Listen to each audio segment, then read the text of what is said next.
Welcome to the Know Why podcast. This week in our Know About Family Formation series, we're going to talk about kids, specifically how expensive they are and how maybe that's not actually the most important question we should ask ourselves.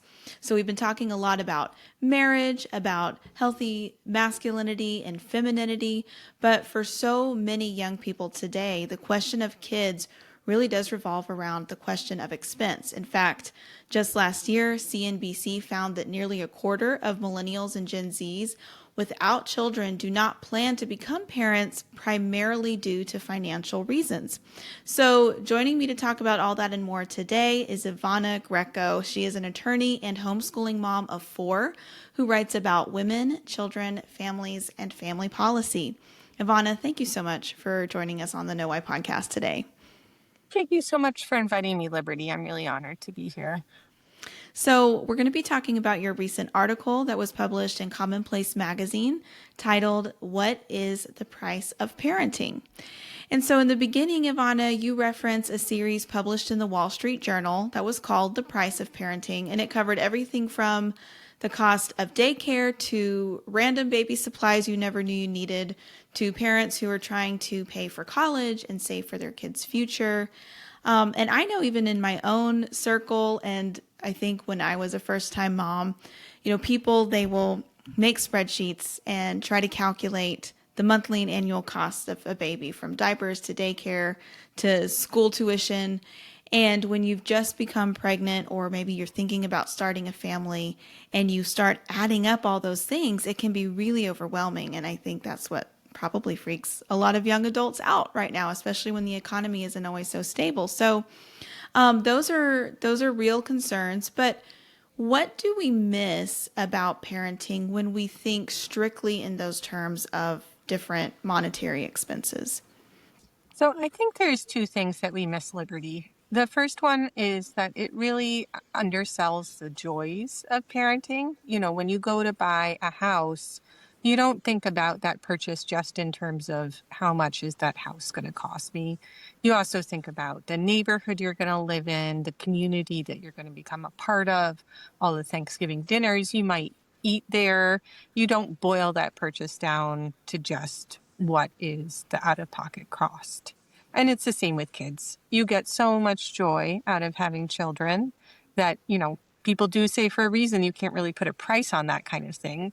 So when we only think about the dollars and cents, we miss that beautiful part of having children, that they bring so much value and joy to your life in ways that you can't really measure in money. Yeah.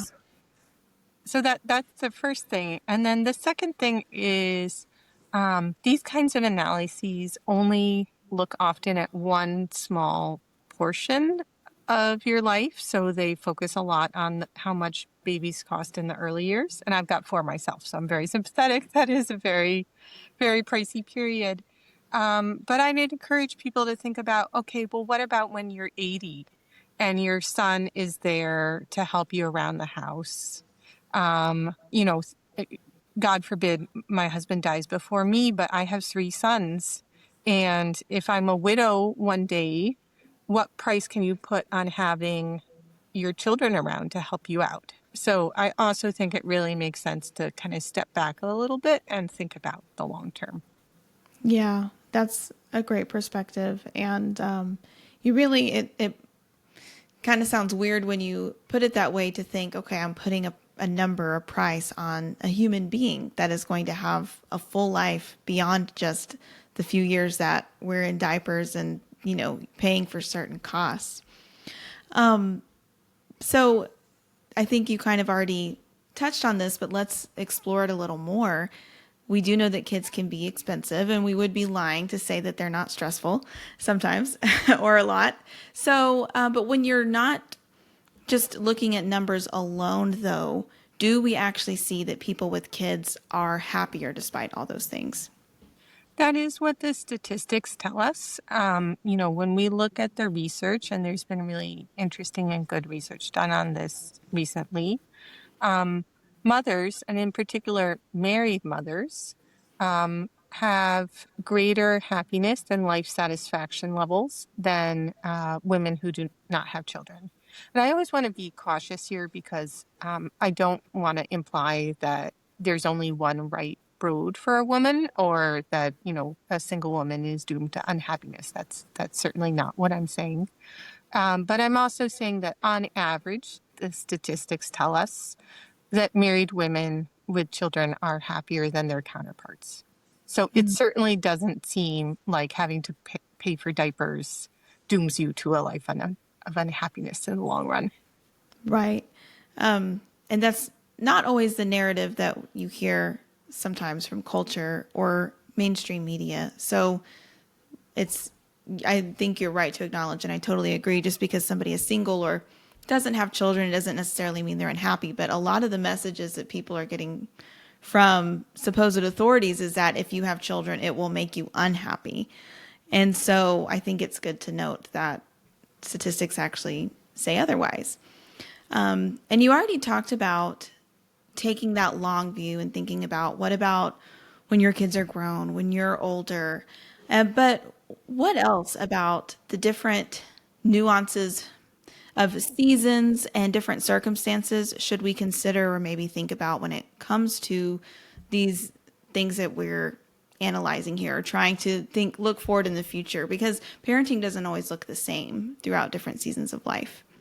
No, it certainly doesn't. And, I think one thing that can really help for younger parents is to talk to older members of their community, whether through their church or other religious organization or to neighbors, because that always really gives good perspective.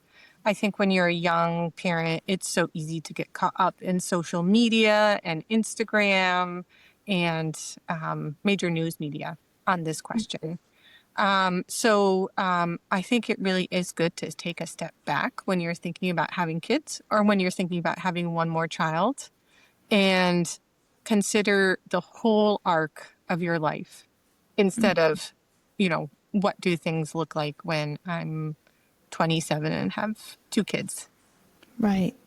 So it can be possibly, I think, easier to imagine, engage our imagine in that and say, okay, I'm not just going to focus on the costs right now or how stressful this season of life is. I'm going to look at the long view.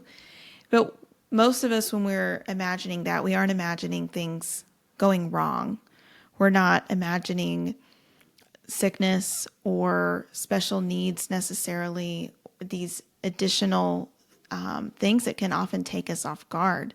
So, what do we hear though from parents who are even walking through those things and life isn't necessarily going a way that they may have planned, but is there still joy in that? Is that something that should scare potential parents thinking about the future?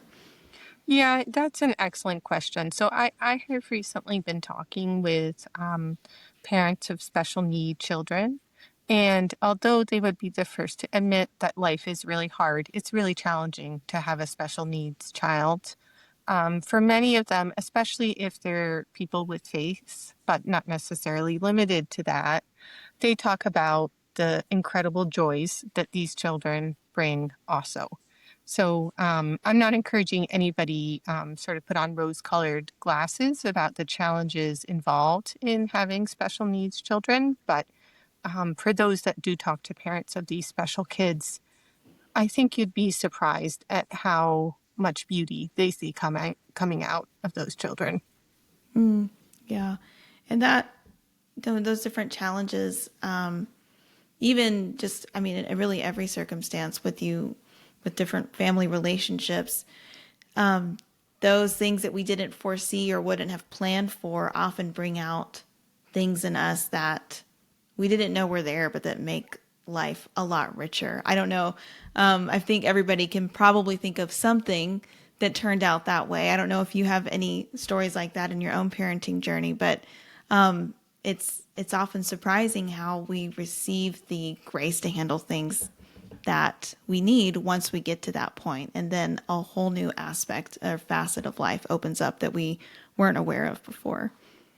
Yeah, I think this seems like a almost trivial example, but somehow when I was a young girl, I had always assumed I'd have daughters. I don't know why, but I had all these visions of oh, I was going to make doll dresses with them and teach them how to knit. And I do have a daughter, but I also have three sons. And it's just been so beautiful to have that introduction into boy life. And I've been shocked at how joyous that has been for me, even though sort of naively that is not the view of motherhood that I had when I was a young woman. Yeah, that's a good example. So let's talk about work because this is also a big concern. And we know that women in particular are succeeding a lot in professional realm right now, earning really out earning their male counterparts in advanced degrees, in career achievement.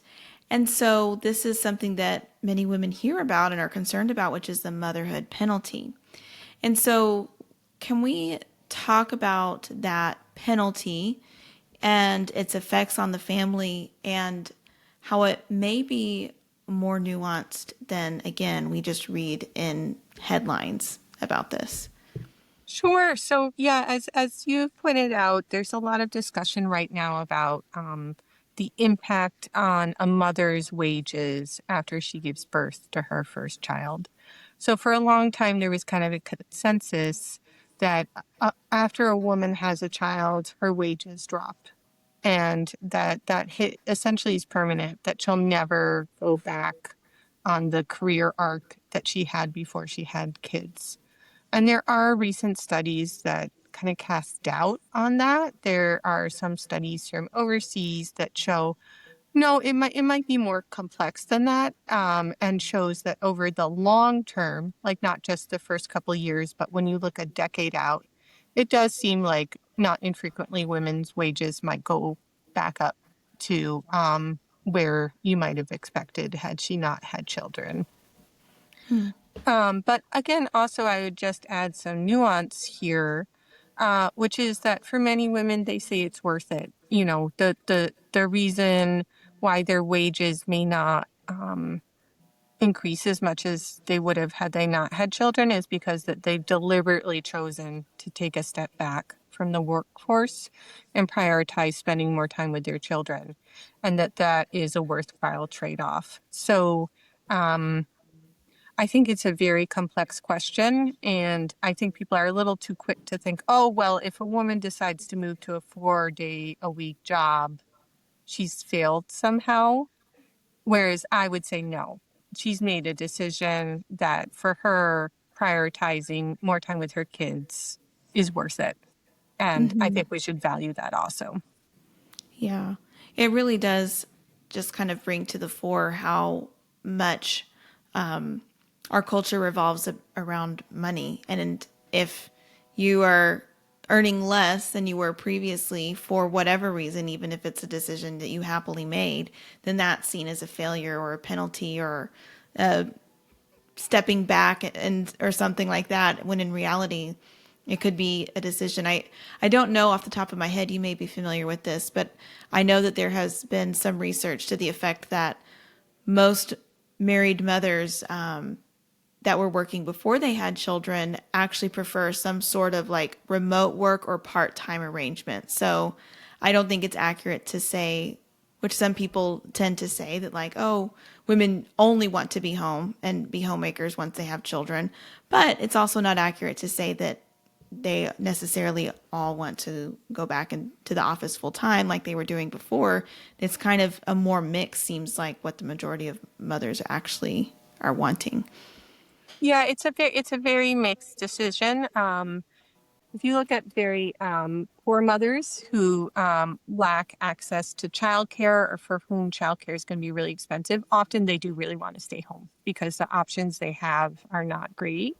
And then more middle class mothers, often they do want to work part-time. They enjoy their work, but they also want to spend significant time with their kids. And then at the upper end of the spectrum, you see women who have like really, fabulous careers. And often those are the kinds of women who do want to hire a nanny. So I think it really varies depending on where a woman finds herself.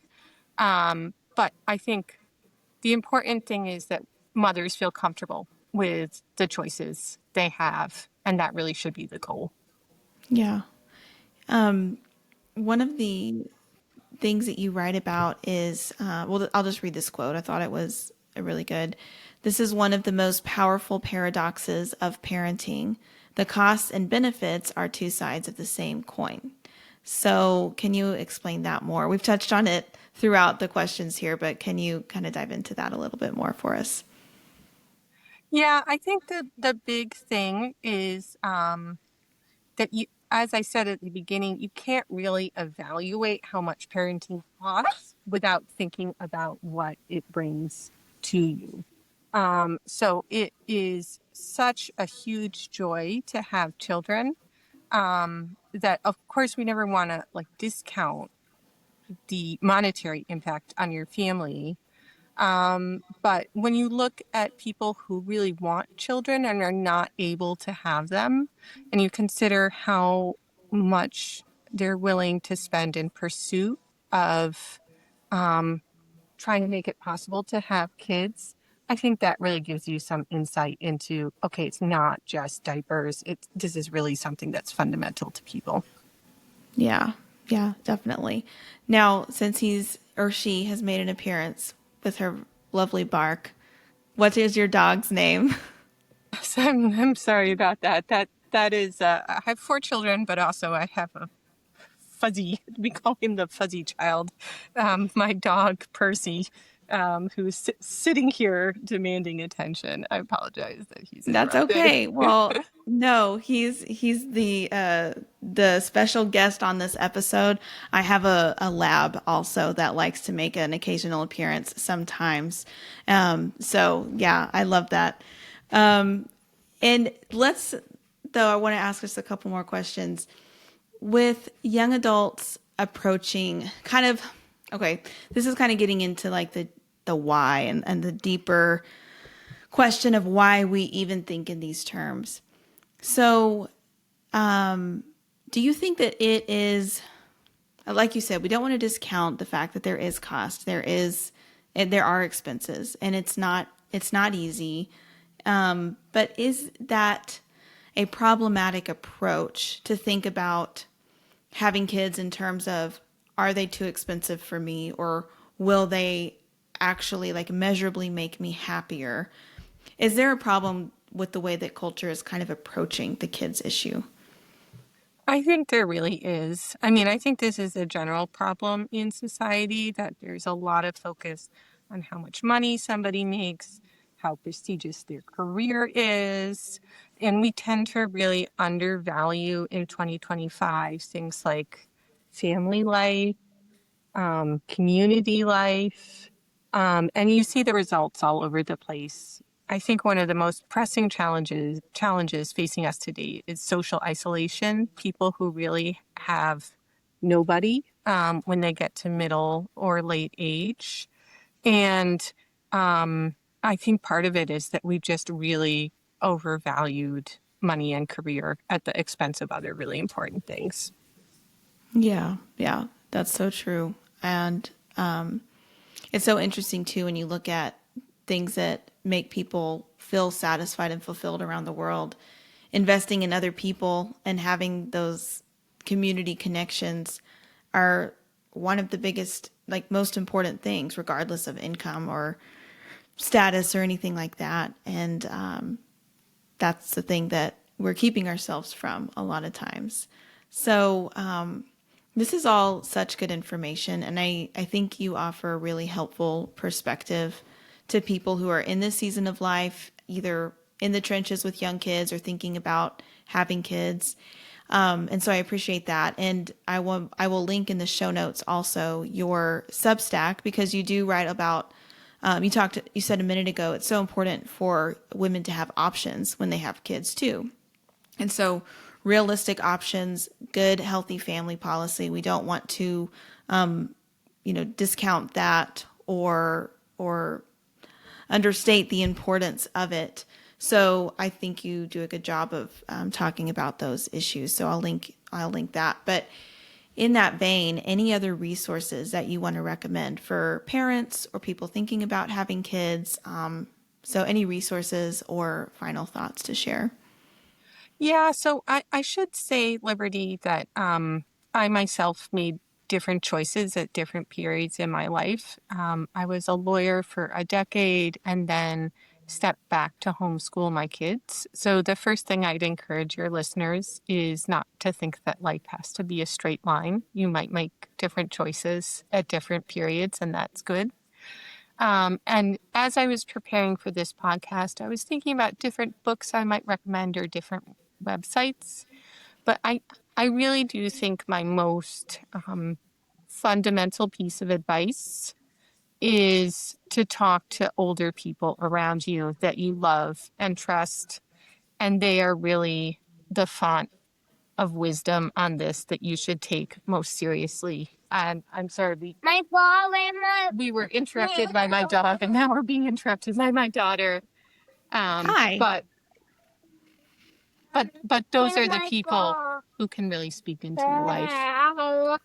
Yeah, that's so wise, Ivana. And they're, kids are just, and family, they make life richer and more fun. And so I think maybe as a society, we have the problem if we don't want to accommodate the very things that make us human. But anyway, it's been great talking with you. Thank you so much for your time and being on the Know Why podcast today. Oh, thank you for having me, Liberty. And I'm sorry for all the interruptions. That's okay. That I've got kids and pets, and that's family life, and we're all about that. So thanks again.